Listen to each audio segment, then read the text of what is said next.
अज़ीज़ तलबा अस्सलामु अलैकुम। सेमेस्टर दुव्वम में हमारे निसाब में हिस्से नसर में जो सबक है उसका नाम सुलेमान आरिब है और ये हिस्से नसर में खाके के तहत दिया गया है और इस खाके को लिखने वाले मुश्तबा हुसैन हैं। तो सबसे पहले हम जानेंगे कि खाका क्या है। हम जानते हैं कि उर्दू नसर की जो असनाफ़ हैं उनमें दास्तान है, नावल है, अफ़साना है, ड्रामा है, इंशाइया है, मज़मून है, रिपोर्टाज है।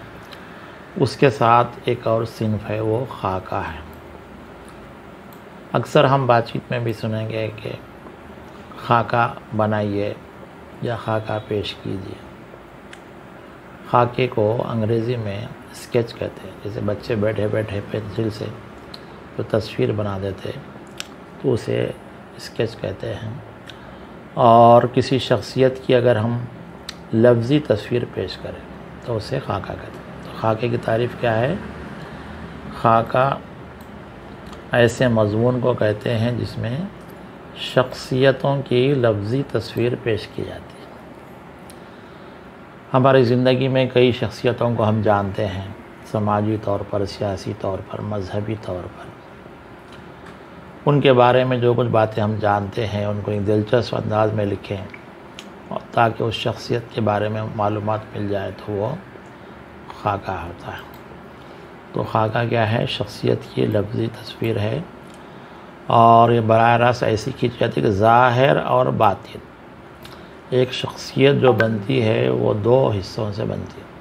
शख्सियत का ज़ाहिर है जिसमें वो कैसे नज़र आते हैं, चेहरे पे उनके दाढ़ी है, टोपी है या साफ़ चेहरा है, झुर्रियाँ हैं, रंग कैसा है, कैसा लिबास पहनते हैं, चलने का अंदाज़ कैसे है, बातचीत का अंदाज़ कैसे है, पान खाते क्या, ये सारी बातों को अगर हम पेश करें तो वो ज़ाहिर है। ज़ाहिर भी हम जैसे गांधी जी के बारे में जानते हैं कि गांधी जी जो है लकड़ी लेकर चलते थे और धोती वगैरह पहनते थे। नेहरू के बारे में हम जानते हैं कि शेरवानी पहनते थे और वो शेरवानी में गुलाब लगाते। अबुल कलाम आज़ाद की तस्वीर भी हमने देखी है। हिंदुस्तान के मशहूर साइंसदान कलाम साहब है, उनकी तस्वीर देखी। शख्सियत का ज़ाहिर। बातिन का मतलब यह है कि उनके आदात व अतवार कैसे थे, लोगों से कैसे मिलते थे, बात कैसे करते थे। तो खाके में जो शख्सियत पेश होती है उसके ये दो हिस्से अगर उसमें पेश करें तो एक शख्सियत की तस्वीर हमारे जहन में आती है, कारी की जहन में आती है। और ऐसा मालूम होता है जैसे पढ़ने वाले ने ना सिर्फ कलमी चेहरा देखा बल्कि ख़ुद शख्सियत को देखा। खाका पढ़ने के बाद हमारे जहन में उस शख्सियत की तस्वीर बन जाती है। खाका निगारी का मकसद होता है कि शख्सियत के अहवाल को जमा करना, कि हम जिस शख्सियत के बारे में लिख रहे हैं कि एक ज़माना गुज़रे बाद उस शख्सियत को लोग भूल ना जाए, इसके लिए उसकी बातों को मज़मून की शक्ल में महफूज कर देते हैं। खाका निगार जो लिखता है तो उसका उसलूब निगारिश दिलचस्प होता है। जिसके बारे में भी खाका लिखा जा रहा है, दिलचस्पी से अगर उसको बयान किया जाए तो पढ़ने वाले उस शख्सियत को याद रखते हैं और शख्सियत में किरदारों से वाक़फ़ियत होती है। उर्दू में जो खाके लिखे मशहूर लोग हैं उनमें मिर्ज़ा फ़रतुल्लाह बेग है, मौलवी अब्दुल्ला है, रशीद अहमद सिद्दीकी, ख्वाजा हसन निज़ामी है। मौलवी अब्दुल हक ने नामदेव मालिक के नाम से खाका लिखा था और दीगर लोगों ने भी जो है खाके लिखे हैं। और हमारे निसाबी किताब में मुश्तबा हुसैन का खाका है। अब देखिए इंटरनेट पर खाका निगारी के बारे में क्या है। ये खाका निगारी विकिपीडिया में हम जो है कुछ भी मालूमात हासिल कर सकते हैं। खाके को अंग्रेज़ी में स्केच कहते हैं और जिसके माने लघवी माने जो डिक्शनरी में होते हैं, ढांचा, मुसव्वदा तैयार। अदबी नुक्ते नज़र से खाका शख्सियत की हो बहु अक्कासी का नाम। जैसी शख्सियत देखे उसकी अक्कासी लफ्ज़ों से करना। खाका निगारी में ना सिर्फ शख्सियत की ज़ाहिरी तस्वीर कशी की जाती बल्कि बातिन, जैसे मैंने कहा कि ज़ाहिर और बातिन दोनों होते हैं। अब ये जो खाका हमारा लिखे है वो मुश्तबा हुसैन लिखे हैं। अब ये मुश्तबा हुसैन के बारे में हम इंटरनेट पे देखेंगे और ये उनके इमेजेस देखेंगे तो पता चला कि ये मुश्तबा हुसैन हैं और हैदराबाद में ये रहते हैं। दिल्ली में उन्होंने मुलाजिमत के सिलसिले में तो मशहूर मिज़ाज निगार हैं। गुज़िश्ता कई साल से सियासत अखबार में हर इतवार को मेरा कालम के नाम से मज़मून लिखते हैं। इनके मिज़ाहिया मज़ामिन की कई किताबें हैं, खाकों की किताबें हैं। उन्होंने अपने अलावा भी दीगर शख्सियात पर खाके लिखे हैं। तो ये मुश्तबा हुसैन हैं और इनकी सारी तफसीलात हैं। तो मुश्तबा हुसैन का तारुफ हम पढ़ते हैं कि उर्दू के मशहूर मिज़ाज निगार मुश्तबा हुसैन 1932 को गुलबर्गा में पैदा हुए।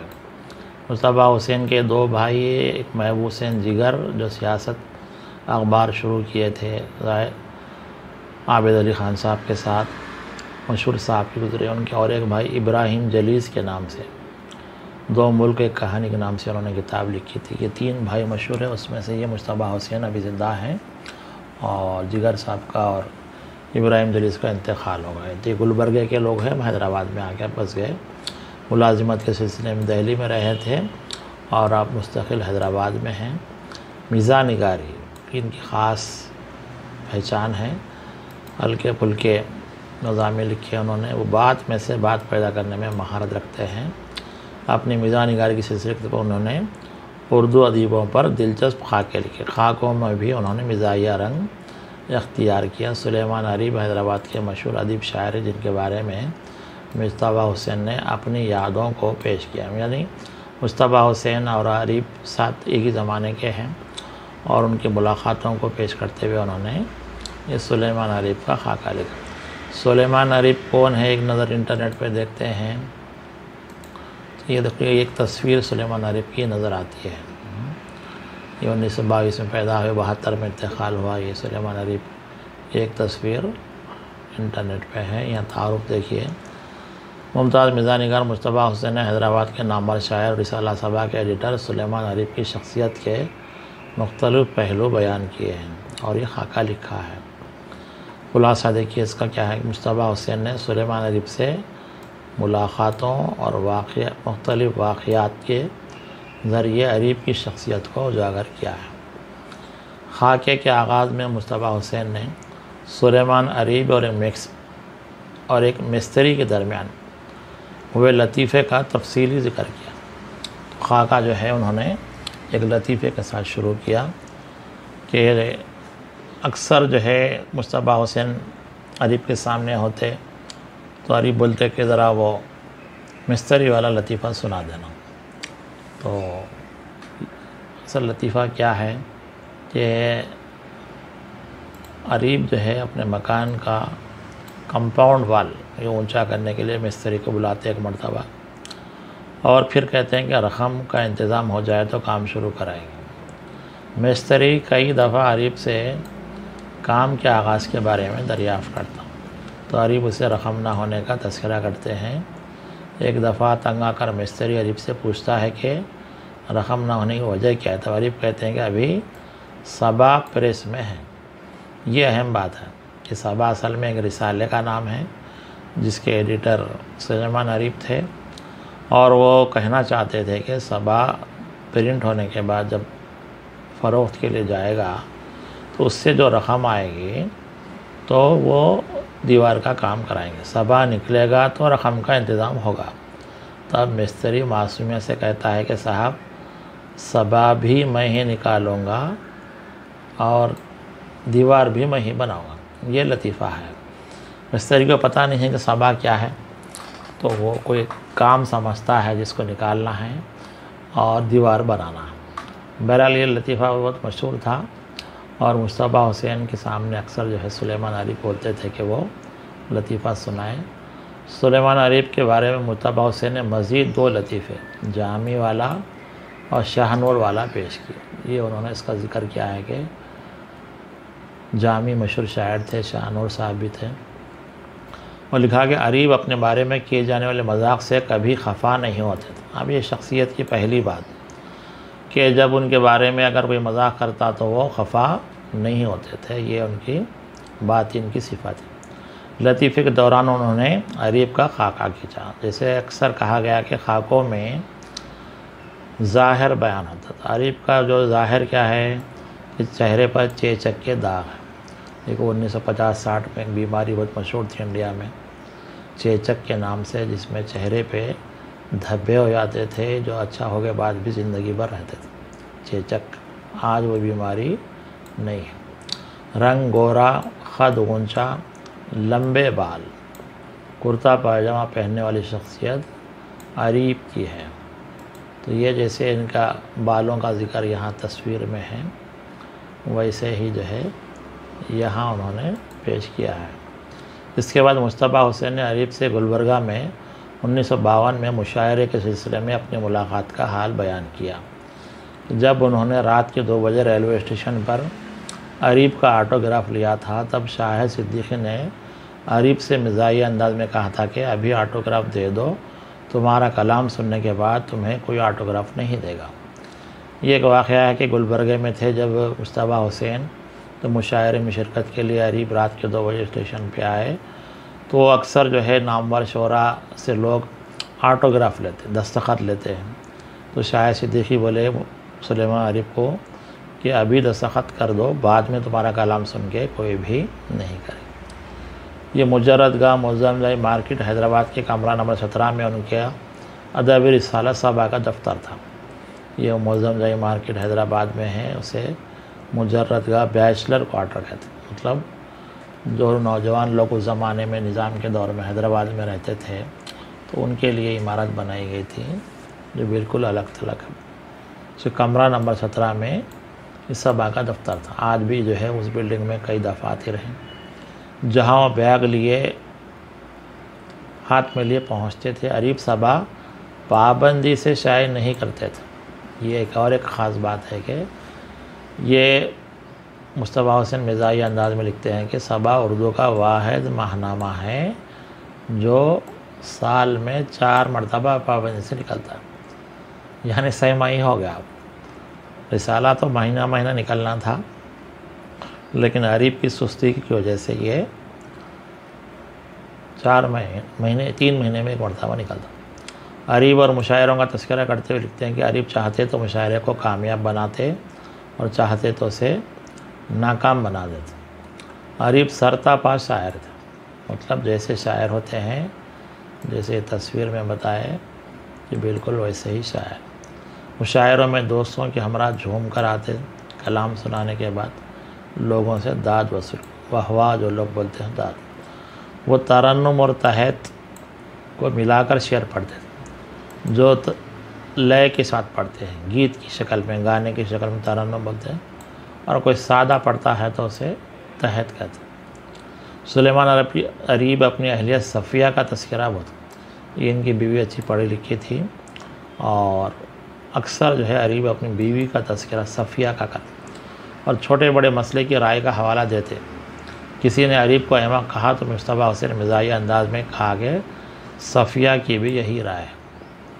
इस पर अरीब मुस्कुराने लगे। मुस्तफ़ा हुसैन ने मौत के मौज़ूओं पर लिखी कहानियों के अरीब के हवाले करने और चिकित्सा तहरीर के सबब अरीब की उन कहानियों को पढ़ने और फेर करने में माज़रत का जिक्र। यहाँ एक बात है कि मुस्तफ़ा हुसैन ने कुछ कहानियाँ लिखी थी, ख़त ज़रा मुश्किल था, चिकित्सा तहरीर का मतलब साफ़ तरीके से पढ़े नहीं जा रहा। अरीब जो है उसको करेक्शन करने में माज़रत है। और एक बात क्या, सभा में नौजवानों को अरीब ने बहुत लोगों को मौका दिया, यानी जो लोग लिखना चाहते थे उनके तख्लीक़ात, जो शायरी हो या मज़ामीन हो, अफ़साने हो, नौजवानों को अक्सर उन्होंने शाये किया है सभा में। कहा कि आखिर में मुस्तफ़ा से अरीब की बीमारी का तफसीली जिक्र किया और लिखा कि अरीब को कैंसर हो गया था। ये एक मुहलिक बीमारी है, आप लोग जानते हैं कि जिसको कैंसर हो जाता है तो फिर उसका इलाज नहीं है, साल 2 साल में इंतकाल हो जाता। तो अरीब को भी जो है कैंसर असल में एक ऐसी बीमारी है जिसमें इंसान के जो सेल्स होते, खलिया होते, उनकी तरतीब बदल जाती है जिस वजह से इंसान बीमार हो जाता। इनकी आवाज़ बैठ गई थी। मखदूम की वफ़ात पर ताज़ियती जलसे में मज़मून पढ़ने के बाद लोगों ने उन पर अंडे फेंके थे। ये अक्सर जलसों में होता है कि किसी अदीब को, शायर को लोग अच्छा नहीं समझे तो अंडा फेंकते, जिससे अरीब गुस्से में रहने लगे। होटल में मुलाकात के दौरान मुस्तफ़ा हुसैन ने अरीब से गलतफ़हमी दूर करा दी। हैदराबाद में आबिड्स पे ग्रैंड होटल के नाम से मशहूर है, ओरिएंट होटल के नाम से, वहाँ पर अक्सर अदीब बैठा करते थे। तो ये जो है मुस्तफ़ा हुसैन ने अरीब से गलतफ़हमी दूर करा दी कि अरीब समझते कि मुस्तफ़ा हुसैन उसमें शामिल थे अंडे फेंकने के मामले में, लेकिन ऐसा कुछ भी। अरीब ने मुस्तफ़ा हुसैन को गले लगाया और उन्हें रशीद सिद्दीक़ी पितरस बुखारी का जानशीन करा दिया। ये दो मशहूर मिज़ाह निगार हैं और मुस्तफ़ा हुसैन को अरीब ने इन दोनों का जानशीन। उनके बाद ऑपरेशन के सिलसिले में अरीब को दवाखाने में शरीक किया गया तो कृष्ण चंद उस ज़माने के मशहूर राइटर हैं, राज बहादुर गौड़ के हमरा मुस्तफ़ा हुसैन ने उनकी इयादत की। अपने दूसरे मजमे को दिखाया तो अरीब ने मुस्कुराहट का इजहार किया। ये अरीब की आखिरी मुस्कुराहट थी। खाके में मुस्तफ़ा हुसैन का पुरलुत्फ़ अंदाज़ बयान जान डाल देता है और क़ारी उसलूब की चाशनी की मदलत, यानी जो लिखने का अंदाज़ है उसकी बदौलत तहरीर पढ़ने के लिए अपने आप को आमादा कर लेता है। यही मुस्तफ़ा हुसैन की बड़ी खूबी। सुलेमान आरिफ जो मरकज़ी ख्याल ये है कि खाका में मुस्तफ़ा हुसैन ने अपने दोस्त और हैदराबाद के मशहूर शायर सुलेमान आरिफ की यादों को पेश किया है। इस खाके से हैदराबाद के अदबी माहौल की याद था। गुज़िश्ता 30 साल पहले का जो यहाँ माहौल था, कैसे शोरा एक दूसरे से मुलाकातें करते थे, मुशायरों का हाल कैसा, उस सारी बातें इस खाके में मिलती हैं। और क़ारी जो हम लोग पढ़ते हैं, सुलेमान आरिफ की शख्सियत का एक भरपूर खाका बैठ जाता है। तो मुस्तफ़ा से अपने मिज़ाहिया तर्ज़ बयान से खाके में जान डाल दी। तो ये जो खाका है मुताले के लिए है और इसके ज़रिए से हम किसी शख्सियत के बारे में जानते हैं। तो सुलेमान आरिफ के बारे में जानें तो ये निसाब में शामिल करने का मकसद यही है कि तलबा भी जो है लिखने की कोशिश करें। ज़िंदगी में अगर किसी उस्ताद के बारे में वो जानते हैं कि ये मेरे मिसाली उस्ताद हैं, तो उनकी शख्सियत के ज़ाहिर और बातिन के बारे में लिखें, अपने वालिदैन के बारे में लिखें, ख़ानदान के किसी मशहूर शख्स के बारे में लिखें, उनकी यादों को पेश करें, उनकी आदतों को पेश करें। इसके अलावा हम जो हमारे कौमी कायदीन हैं उनके बारे में अगर हम उनकी यादें, वाक़ियात को बयान दिलचस्प अंदाज में लिखेंगे तो ये खाका होगा। तो तलबा को चाहिए कि डिग्री की सतह पे जो मुख्तलिफ़ असनाफ़ पढ़ रहे हैं तो वो जो है इन असनाफ़ को ख़ुद से लिखने की भी कोशिश करें। यही निसाब का मकसद है और इसी से जो है सब होता है।